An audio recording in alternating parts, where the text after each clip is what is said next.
Decades ago, the intersection of Halsted and 63rd Streets on the south side was the busiest shopping district in Chicago outside downtown. But the stores and many of the shoppers are long gone, the result of a declining population, rising poverty, and competition from suburban shopping malls.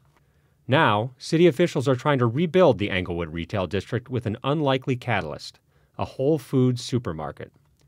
Next month, crews will begin preparing a barren 13-acre site where the Englewood Mall once stood to make way for a shopping center anchored by Whole Foods, a name normally associated with wealthy Northside neighborhoods and suburbs.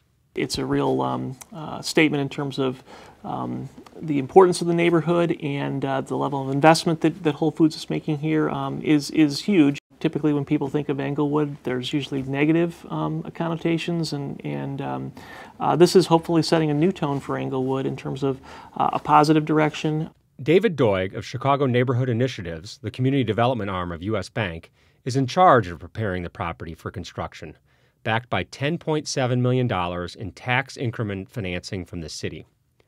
By early next year, Chicago developer DL3 Realty will break ground on the Whole Foods store, part of a larger 48,000 square foot shopping center just west of Kennedy King College.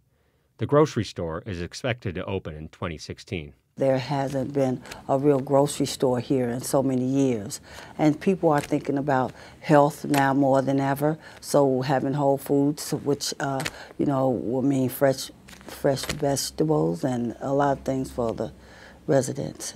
Will they be able to afford to shop there? Whole Foods is known for its high prices, earning itself the nickname Whole Paycheck. But Leon Walker, who will build the shopping center, says prices there will actually be lower than at other stores in the neighborhood. In a neighborhood like this, if you compare the price of Whole Foods to, let's say, an Aldi or a store that's a value place grocery store, you may see some price differential. In Whole Foods, the price of some of the Whole Foods products and items may be more expensive, but that's not where people are shopping primarily. That's not the access they have to fresh food and fresh produce and fresh meat and quality groceries. What they're normally doing is buying those things at what we call a corner store. But their prices will actually be below what is paid at a convenience store.